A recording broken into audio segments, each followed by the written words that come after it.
on their ark.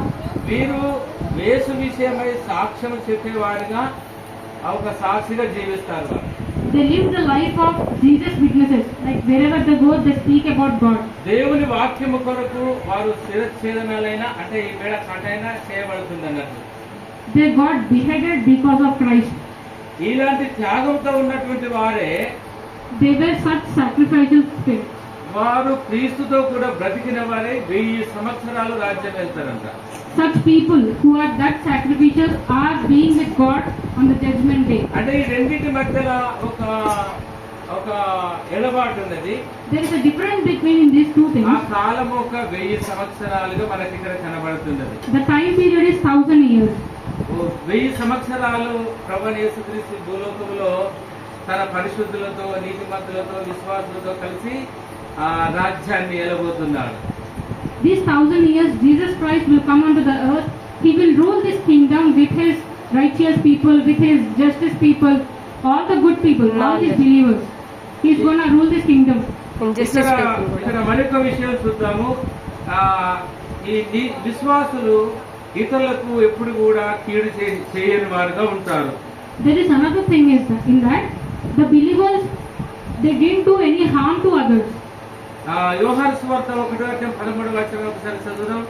If we see John 1:13 chapter 1 and 19 verse. 13. యోహాను సువార్త 1:13.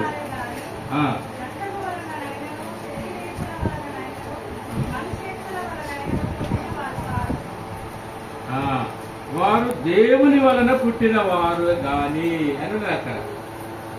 There is a word, they were born because of God. అంటే దేవుని యొక్క సువార్తను వారు విని ఆ వాక్యము ద్వారా మారుమనసు పొంది రక్షించబడి వాళ్ళు దేవుని విషయమై జన్మించిన వారుగా ఉన్నారు. They listened to the gospel which was spread to them. They accepted the Jesus Christ. They got the baptism and lived with the Christ. వారి యొక్క జీవితము ఇతరులకు భిన్నంగా ఉండే ఒక కొత్త సృష్టిగా ఉన్నారు. Their life is different from others and it was like a new creation. 2 కొరింథీ 5:18 చూద్దాం ఒకసారి ఆ భాగానికి.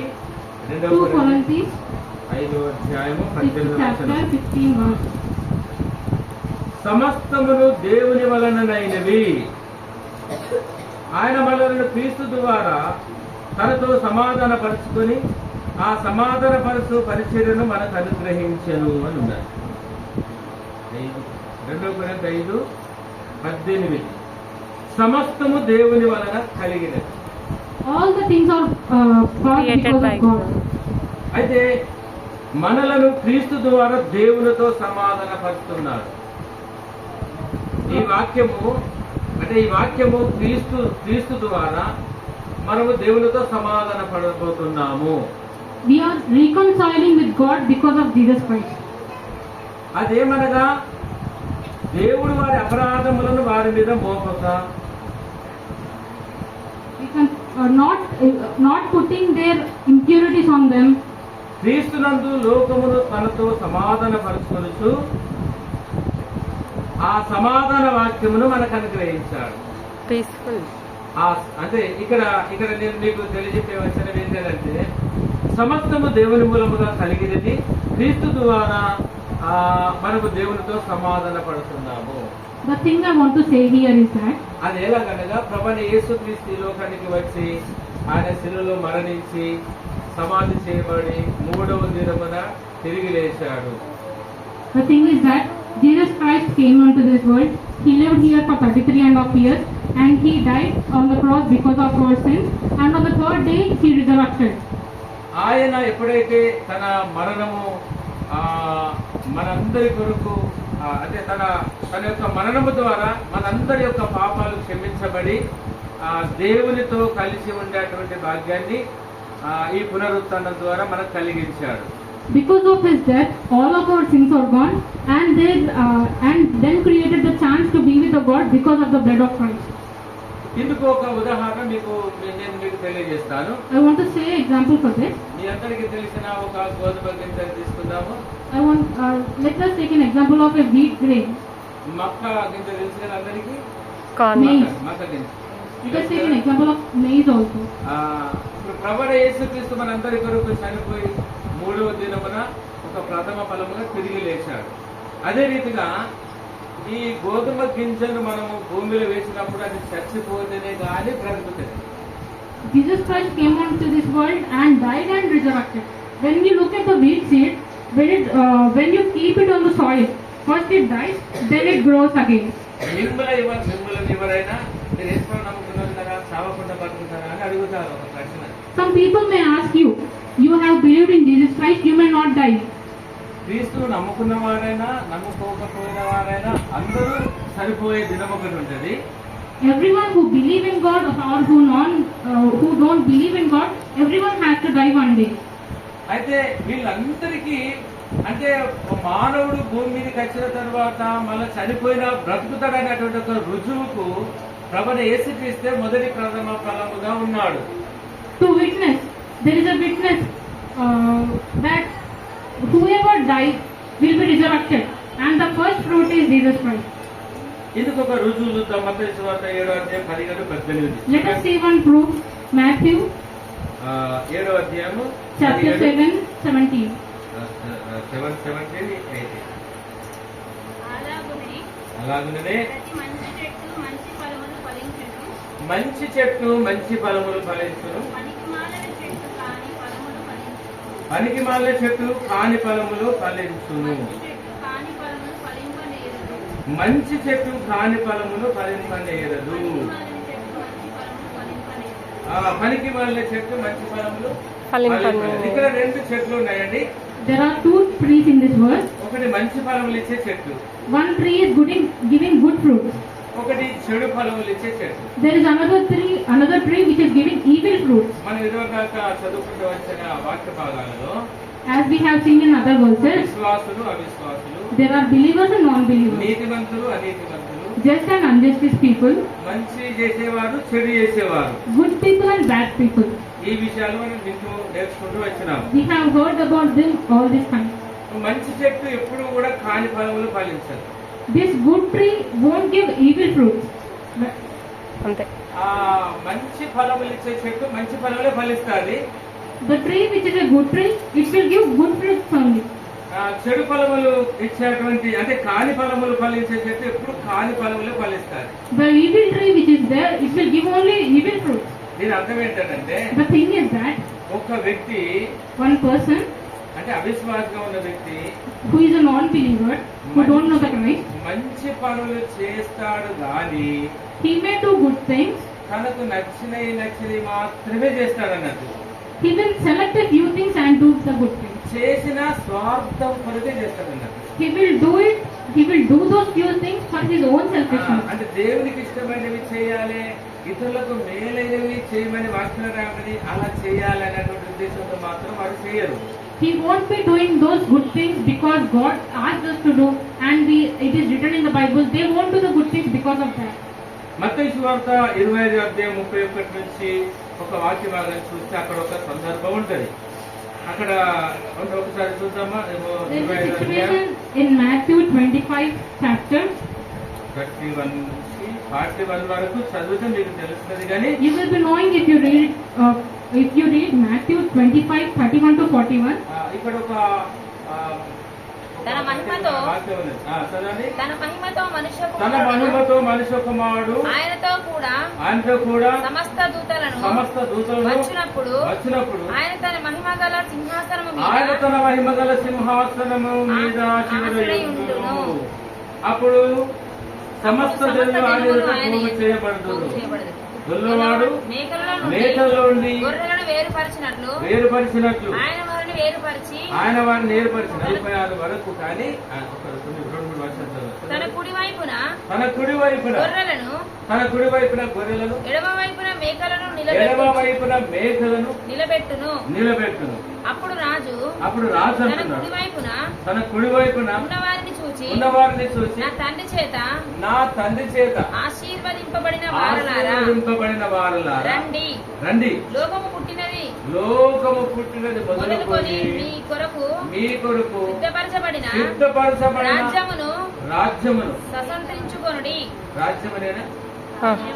రాజ్యము రాజ్యమును స్వతంత్రించుకొనుడి. తర్వాత ఇంకెవరైనా ఉన్నారా? గర్వచే బాధవారు ఉన్నారా? నేను ఆకలి కొంటిని. చాలు చాలు. తర్వాత ఇక్కడ ఏం చెప్పబడుతుందంటే, ఇక్కడ ఒక సందర్భం ఉంది. ప్రభువైన యేసుక్రీస్తు తన మహిమతో ఈ లోకానికి రాబోయే సమయం ఒకటి ఉన్నది. There is a thing stated in this statement. The situation is that there is a day in అప్పుడు which Jesus Christ ఆయన is తన coming, మహిమగల సింహాసనం ఆశీర్వడై ఉంటాడు. and he will be sitting upon the glory of his throne, ఆయన ఇంటికి సమస్త జనులు పోగు చేయబడతారంట. and every person will be gathered in front of his throne, అయితే పోగు చేయబడ్డప్పుడు ఆయన ఒక తీర్పు తీరుస్తాడు. and he will judge them on the day. ఆ తీర్పులో కుడివైపు వాదున ఉన్నటువంటి వారికి ఒక రకమైన తీర్పు, On that day, the people who are on his right hand side will be judged accordingly. ఎడమ చేయి బాజు వైపు ఉన్న వారికి ఒక రకమైన తీర్పు. There is judgment on his left hand side people also.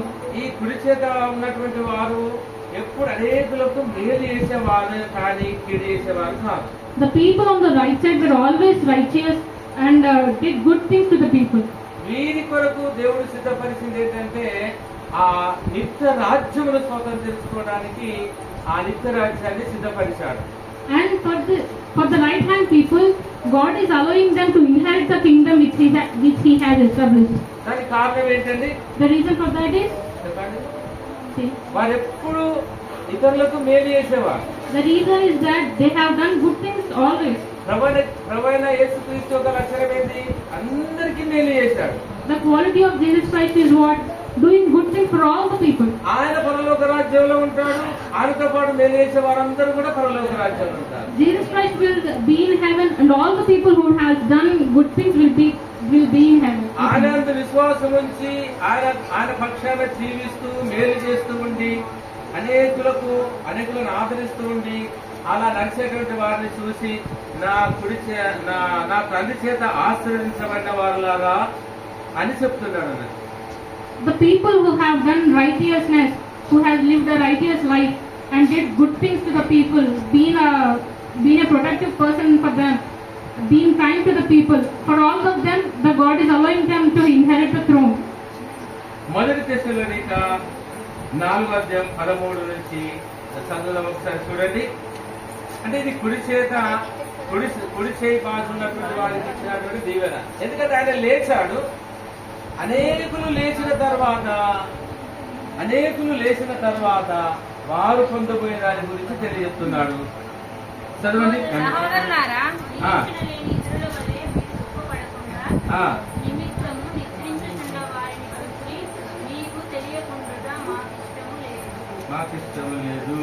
యేసు మృతి పొంది తిరిగి లేచునని మనము నమ్మిన ఎడల అదే ప్రకారము యేసునందు నిద్రించిన వారిని దేవుడు ఆయనతో కూడా వెంట పెట్టుకొని వచ్చును. మేము ప్రభువు మాటను బట్టి మీతో చెప్పున్నదేమనగా, ప్రభు రాకడ వరకు సజీవులమై నిలిచియుండు మనము నిద్రించిన వారి కంటే ముందుగా ఆయన సన్నిధిని చేరము. ఇక్కడ చెప్పబడిన ఒక ప్రాముఖ్యమైన విషయము, The important thing stated in this verse is, ఇప్పుడు నిద్రించిన వారి అనేకుల గురించి చెప్తున్నాడు. the people who died, it is stated in them. ఇప్పుడు మీ అందరికీ తెలుసా నిద్రించడం అంటే ఏంటో? Do you know what sleeping means? అంటే మనం రాత్రి వేళ పండుకునే సమయం అనుకుంటున్నారా? It is not the time you sleep at night. అదే అనుకుంటున్నారా? Are you thinking it is that? వాక్యంలో ఉన్న అర్థం ఏంటి? ఇప్పుడు మనం నిద్రించుట అంటే వాక్యంలో ఉన్న అర్థం ఏంటి? What is the meaning of sleeping in Bible? అంటే వాళ్ళు చనిపోయిన వారని అక్కడ చెప్పబడుతుంది. That means they are dead. అంటే చనిపోయిన అందరి గురించి, ఆనంద విశ్వాసం వచ్చి చనిపోయిన వారందరి గురించి చెప్పబడుతున్న మాట. Here it is stated, here it is written of the people who died in Christ. మొదటి దశలోని 4:19 ఆ మాట ఉంది. As we see, first Thessa, యేసు మృతి పొంది తిరిగి లేచినని మనము నమ్మిన ఎడల, if we believe that Jesus died and resurrected, అదే ప్రకారము యేసునందు నిద్రించిన వారిని, as it is, whoever slept in Jesus Christ, దేవుడు ఆయనతో కూడా వెంట పెట్టుకొని వస్తాడు. He will bring them with him. అంటే ఆయన చనిపోయి తిరిగి లేచాడు కదా. He died and He resurrected. మీరు అందరూ నమ్ముతున్నారండి? Everyone is believing it. Hallelujah, Hallelujah. హల్లెలూయా. ప్రభువైన యేసుక్రీస్తు చనిపోయాడు, సమాధి చేయబడ్డాడు, ఈ రోజు లేచాడు. లేచిన వారి గురించిన విషయాలు చెప్తున్నాడు ఇక్కడ. Jesus Christ died, he resurrected on the third day, and he is saying about the people who will be resurrecting with him. మొదటి కొరింథీ 15వ అధ్యాయం 51 నుంచి 53 వచనాల వరకు ఒక మాట చూద్దాం. మొదటి కొరింథీ 15వ అధ్యాయము 51వ వచనము నుంచి చూద్దాము. 1 Corinthians 15 chapter 51 verse. ఇదిగో మీకు ఒక మర్మం తెలుపుచున్నాను. మనమందరము నిద్రించము చదవండి. గాని నిమిషంలో ఒక్క రెప్పపాటున కడబూరము రోగగానే మనమందరము మార్పు పొందుదుము, పూరం రోగును. అప్పుడు మృతులు అక్షయులుగా లేపబడుదురు, మనము మార్పు పొందుదము. క్షయమైన ఈ శరీరము అక్షయతను ధరించుకొనవలసి ఉన్నది, మర్త్యమైన ఈ శరీరము అమర్త్యతను ధరించుకొనవలసి ఉన్నది. ఇక్కడ చెప్పబడినది ముఖ్యమైన విషయం ఏంటంటే, ప్రభువైన యేసుక్రీస్తు ఒక మర్మం చెప్తున్నారు. ఏ మర్మం అంటే ఆ నిద్రించిన వారిన గురించినటువంటి మర్మం అది. Here God is letting us know about a mystery. The mystery is that he is letting us know about the people who slept in Christ. మనమందరము ఒక నిమిషములో రెప్పపాటు కాలములో మార్పు చెందుతామంట. On the day when Jesus comes, we will be changed in a second. కారణం ఏంటంటే, The reason is that ప్రభువైన యేసుక్రీస్తు వచ్చేటప్పుడు when Jesus is coming, కడబూర శబ్దం అవుతారు. there will be a trumpet sound. ఒక పెద్ద శబ్దం అవుతారు. It will be a bigger sound. ఆ శబ్దము ఆ మృతులైనటువంటి వారికి వినబడతారు. That sound will be heard by the dead people. అది బ్రతికిన వారికి వినబడతాలో లేదో నాకని తెలియదు. I don't know whether a living person may hear it or not. ఆ మాట అయితే, ఆ శబ్దం అయితే ఆ మృతి చెందినటువంటి వారికి అందరికీ వినబడతారు. The trumpet sound will be heard by the dead people. ఆ శబ్దం వారందరూ విని వెంటనే అక్షయులుగా లేపబడతారంట. That sound will be heard by the dead people and they will be woken up Immortal as an people. incorrupted person. అక్షయులు అనగా ఏంటంటే, వారు ఎప్పుడు నశించని శరీరములతో లేస్తారన్నారు. హల్లెలూయా. ఎలా లేస్తారు? Immortality, it means that the body will not be dead again. మర్త్యమైన శరీరం ఉన్నది, There is corrupted body. అమర్త్యమైన శరీరం ఉన్నది. Mortal and immortal. Body. ఇప్పుడున్న శరీరము ఇది చనిపోతుంది. This body which we have, it will die. ఇది చనిపోయి సమాధి చేయబడిన తర్వాత It dies and it will go into the underground. యేసు ప్రభువు వచ్చే సమయంలో బూరం మోగుతుంది. When the Jesus Christ comes, there will be a sound. ఆ బూర శబ్దం విన్న వారందరూ రెప్పపాట్లు లేస్తారు. The trumpet sound, everyone will woke up. వారు అక్షయ శరీరాన్ని ధరించుకుంటారు. They will change into the immortal body. Very good. శరీరం నశించదు, Which means this body won't అది die. ఎప్పటికీ అలాగనే ఉండిపోతారు. It will stay like that. దేవునికి స్తోత్రం చెప్పండి. హల్లెలూయా.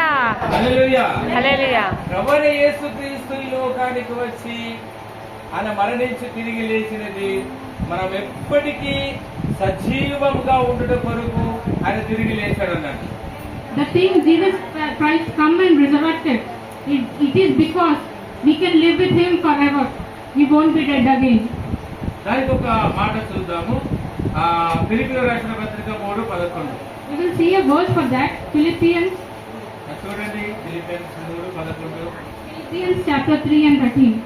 11. విధము చేతనైనను మృతులలో నుండి నాకు పునరుత్థానము కలగవలెనని ఆయన మరణ విషయములో సమాధాన అనుభవము గలవాడనై ఆయనను ఆయన పునరుత్థాన బలమును ఎరుగు నిమిత్తమును ఆయన శ్రమలలో పాలివాడు నగుటకు ఎట్టిదో ఎరుగు నిమిత్తమును సమస్తమును నష్టపరుచుకుని వాటిని పెట్టతో సమానముగా ఎంచుకుంటున్నాను.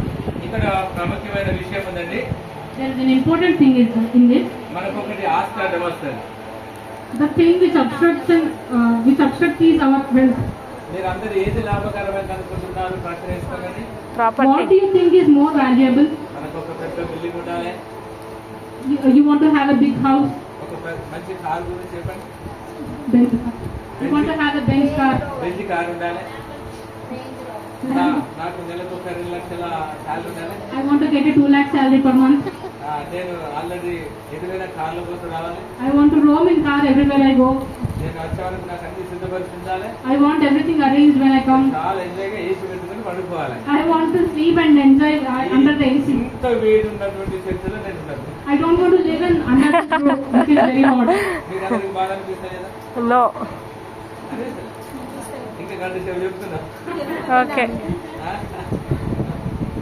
హల్లెలూయా. హల్లెలూయా. ఇక్కడ ఒకటి అర్థం వచ్చిన విషయం మనం చూస్తున్నాం. ఏమర్థం వచ్చిందనంటే The thing which obstructs is అపోస్తలుడు అన్నటువంటి పౌలుకు చాలా ఆస్తి ఉంది. Apostle Paul, he has so much of wealth. ఆ ఆస్తిని తాను ఆ ప్రభువైన యేసుక్రీస్తు యొక్క పునరుద్ధానములో పాలుభాగస్తుడు అవుట కొరకు ఆయన దానిని ఒక పెంటగా ఎంచుకున్నాడంట.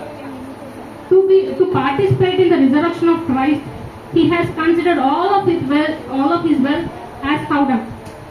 Very good. ఈ యొక్క ఆస్తి ముఖ్యమా లేకపోతే పునరుద్ధానమే ముఖ్యమా అని అపోస్తలుడైన పౌలుని అడిగితే, If you ask Apostle Paul whether your wealth is important or resurrection in Christ is important, అసలు నాకు పునరుద్ధానమే ముఖ్యమని చెప్తా ఉన్నాడు. he will say the resurrection of Christ is important for me. ఆయనకు ఆ కాలంలోనే 3 నుంచి 5 కోట్ల ఆస్తి ఉందట. 2025 సంవత్సరాల క్రితం. He was born before he lived before of 20-25 years ago, and at that time only he has 2 to 5 crores of wealth. ఈ కాలంలో అయితే కొన్ని వేల కోట్ల ఆస్తి కావచ్చు. In right time now, it might be some thousands, lakhs of crores. మనం ఒక 10,000, 20,000, 50,000 జీతం ఉంటేనే అసలు చాలా బాగా ఎంజాయ్ చేస్తాం. If we have 10-20,000 of salary, we will see ourselves as a king. మనకు ఒక ఎమ్మెల్యేతో పరిచయం అంటే మనంత గొప్ప లేరు అనుకుంటా ఉంటారు. If you know MLA, you think you are the king. ఏ అధికారి అయినా కానీ వాళ్ళని గౌరవిస్తున్నాడు, అవసరాన్ని బట్టి వాళ్ళతో మాట్లాడతాడు. కానీ వారికంటే అసలు నాకు పునరుద్ధారమే చాలా ఇంపార్టెంట్ అంటున్నారు.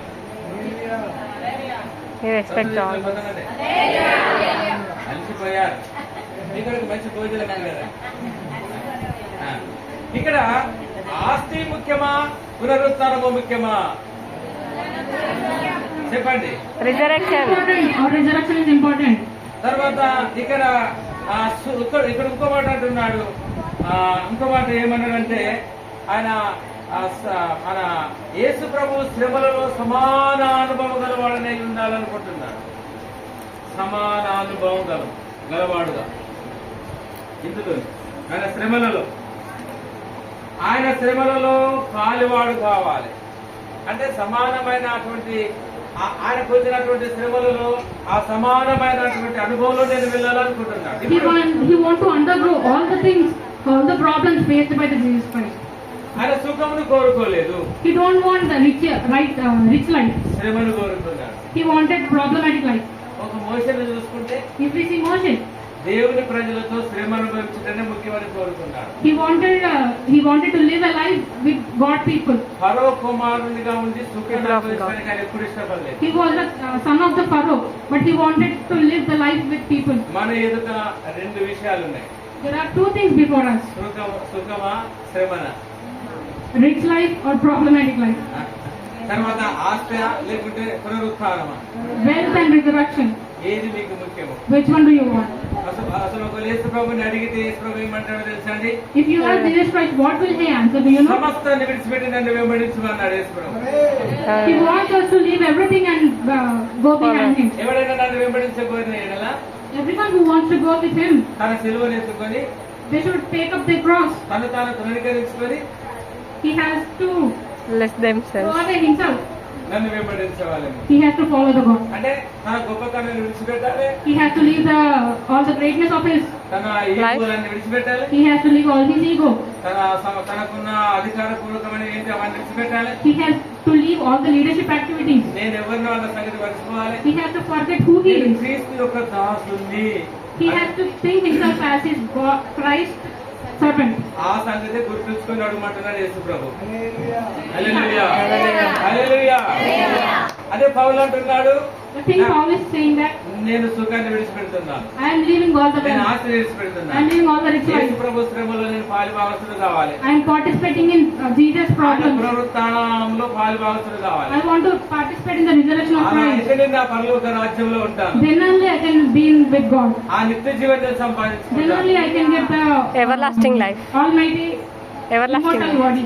దేవునికి స్తోత్రం. హల్లెలూయా హల్లెలూయా. హల్లెలూయా ప్రభు అయిన యేసుక్రీస్తు ఈ లోకానికి వచ్చాడంటే లేఖనం ప్రకారమే వచ్చాడు. The Lord Jesus Christ came onto this world because of the words mentioned in the Bible. లేఖనముల ప్రకారమే చనిపోయాడు, లేఖనాల ప్రకారం లేచాడు. He died because of the verses mentioned in the Bible, and he died because of the verse mentioned in the Bible, and resurrected because of the verse mentioned in Bible. మనందరికి ముందుగా ప్రథమ ఫలముగా ఆయన పునరుత్థానం చెందాడు. He has resurrected as the first fruit. మనము కూడా పునరుత్థానం చెందేవారుగా ఉంటారని ఆయన తెలియజెప్పాడు. He stated that we can also be resurrected as him. పునరుత్థానంలో రెండు విధాలుగా ఉన్నది కనుక There are two types of resurrection in this. ఒకటి మేలుకరమైన పునరుత్థానము, Good way పునరుత్థానం. ఒకటి కీడులో Resurrection. పునరుత్థానం. Evil way resurrection. దేవునికి స్తోత్రం. హల్లెలూయా. హల్లెలూయా మనము మేలైన పునరుత్థానంలోనే పాల్గొందాలి. We have to participate in the good way resurrection. అంటే విశ్వాసులు లక్షణం గురించి తెలుసుకున్నాం కదా. Right side We have heard about the believers' qualities, right? అందులో వాళ్ళు ఏం చేస్తారంటే వాళ్ళు మేలు మాత్రమే చేస్తారు. They will do only good things. వాళ్ళు మేలు చేసే వారికి ఉంటారు, జీవం పొందుకుంటారు. They will live the life as good people, and they will get the life. కనుక మనము ఆ ప్రభువైన యేసుక్రీస్తు యొక్క పునరుత్థానము మనము ఆ పునరుత్థాన అనుభవంలోనికి వెళ్ళి ఆయన యొక్క శ్రమలలో మనం కూడా పాలి భాగస్థలమై ఆయనతో పాటు మనం నిత్య జీవని పొందాలని ప్రభువైన యేసుక్రీస్తు ఈ లోకానికి 2024 సంవత్సరాల క్రితం వచ్చి ఆయన మనకు రక్షణ సిద్ధపరిచాడు కనుక మనమందరం సిద్ధపడదాం. ఇప్పుడు మనము మోకరిద్దాం. Jesus Christ came onto this world, lived 33.5 years here, and he died on the cross, and after 3 days he is resurrected. The resurrection is because of that we can also be resurrected in him, and we can also leave the pain that Jesus has gone through, and we can also get the immortal body after the day he is come. దేవునికి స్తోత్రం. హల్లెలూయా. హల్లెలూయా నేను మొదటిసారి చెప్పడము చాలా బాగా